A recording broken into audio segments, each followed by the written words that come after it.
Yo, what's up, guys? Anthony here, and today I want to talk about this book, Talking to Strangers by Malcolm Gladwell. It's a pretty recent book, and basically, I'm going to just dive into the summary, alright? So, what does this book talk about? Well, in Talking to Strangers, Malcolm Gladwell, the author, tries to understand why we are so bad at dealing or talking to strangers, right? So that is really the whole premise of this book. Why is it that human beings are so bad at dealing with strangers in general, right? So that is the basic question that Malcolm tries to investigate.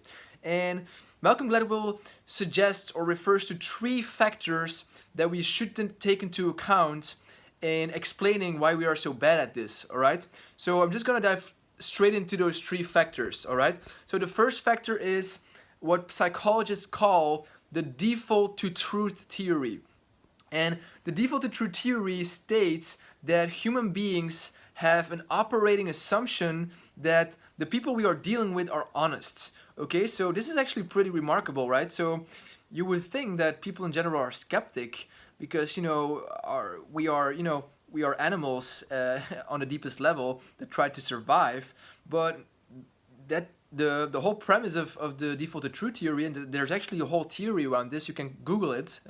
It's by the researcher Levine, and he says that human beings will always start with believing, and we only stop believing if we have enough evidence that people are just lying to us. Okay, so this is actually the whole idea of the default to truth theory. Okay, so we believe someone because we actually don't have enough evidence that they're just not telling us the truth. Okay, so this is actually pretty remarkable. Okay, so once we have collected enough evidence that someone is misleading us, only then will we start to change our mind.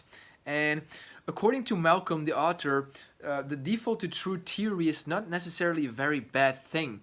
Okay, so we just need to accept it that we're bad at this. Okay, so instead of blaming strangers, that they're tricking us or misleading us or giving us the wrong clues or information, it's just that we should try to accept that this is a psychological phenomenon.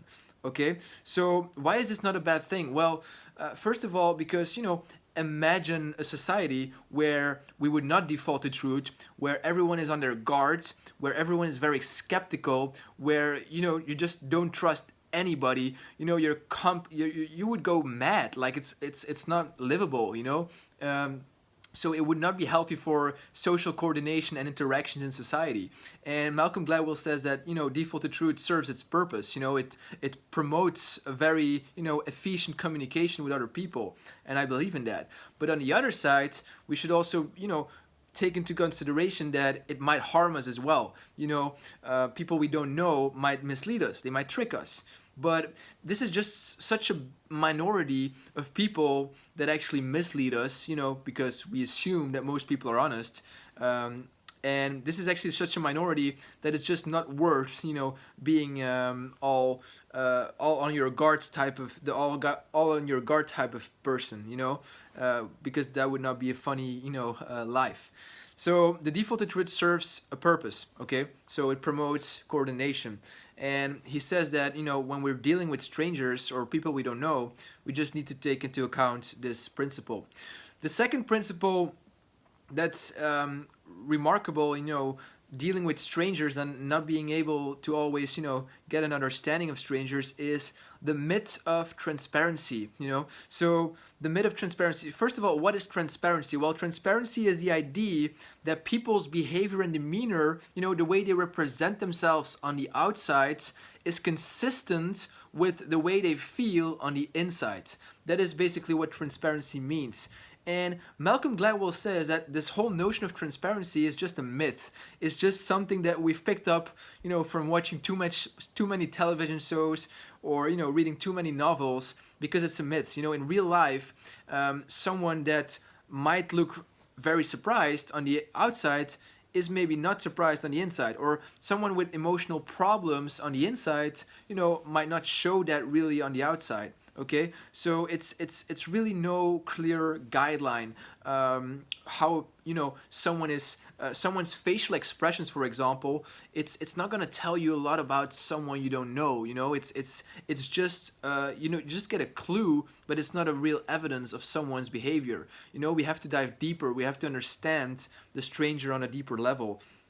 Okay, so in his book, Talking to Strangers, actually Malcolm tells a whole story of Hitler, you know, after the or before the World War II, and his relation with Chamberlain. You know, two players that, you know, played a very big role in the World War, and he actually said that Hitler is actually a prime example of this myth of transparency, because Hitler on the outside looked very friendly. You know, he was always you know, very friendly, very cooperative on the outside, but on the inside, you know, he did have some weird thoughts about how to deal with people. So this is actually, you know, a prime example. He goes really deep into this relation between Chamberlain and Hitler. So I suggest you just read the book, because it's gonna be a bit too long to tell it here. All right. So he gives a lot of practical examples on this myth of transparency. Okay, so yeah, that was the second, you know, factor. And then the third factor, and that is the most, you know, the most hard to get. So that is the idea of coupling. Let me tell you what coupling means. Okay, so coupling is the idea that behaviors of human beings are linked to very specific circumstances or conditions, right? So let me give you a very clear example of the book. Actually, Malcolm gives a very good example. He talks about the suicide rates in the United Kingdom, in Britain, so in London primarily.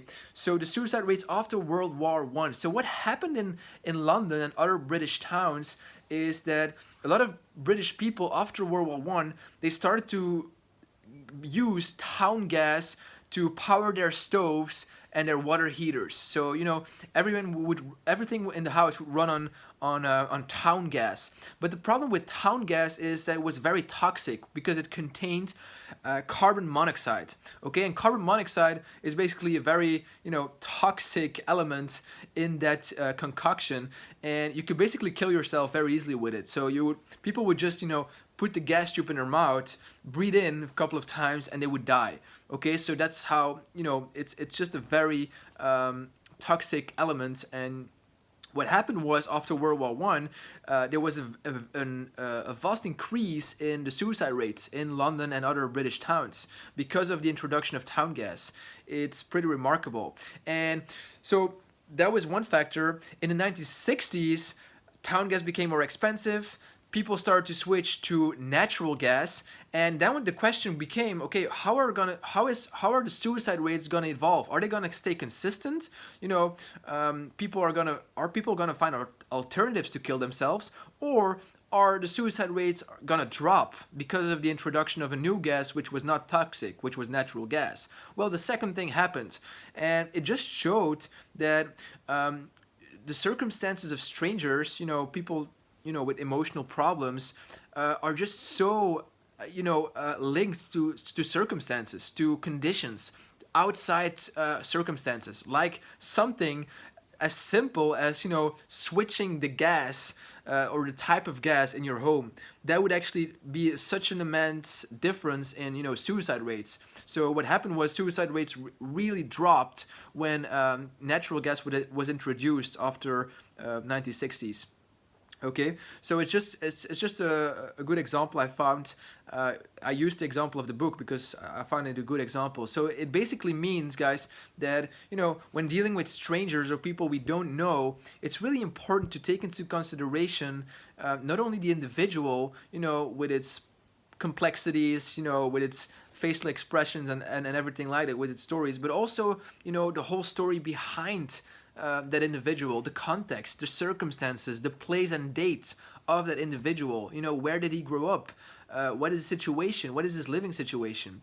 It's really important to, you know, to get a hold of this, of the history of all this, because when you don't, you will make critical mistakes in, you know, effectively communicating with strangers, people you don't know. So this is, yeah, these are three factors we often, you know, forget when talking to strangers. And I think the whole lesson of this book, guys, is that it's not really a problem to admit that we are bad at understanding strangers. Like Malcolm says it, we just have to accept that we suck at communicating with strangers, or people we don't know, and it's okay. But we just need to take into consideration this, and we have to understand the psychological factors that influence this communication with strangers, like the default to truth, like the myth of transparency, coupling. It just can help in dealing with strangers. I found it an interesting book because the book uses a very uses a lot of good examples in explaining these concepts, but it's also it's a it's not the best book I've read. It's very theoretical.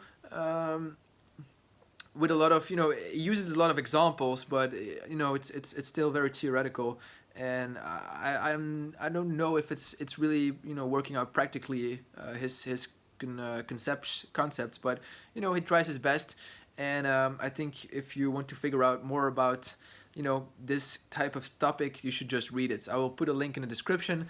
Just buy it, and you can read it yourself. All right, I hope that I did a job, a proper job explaining these concepts, and talk soon, guys. Cheers.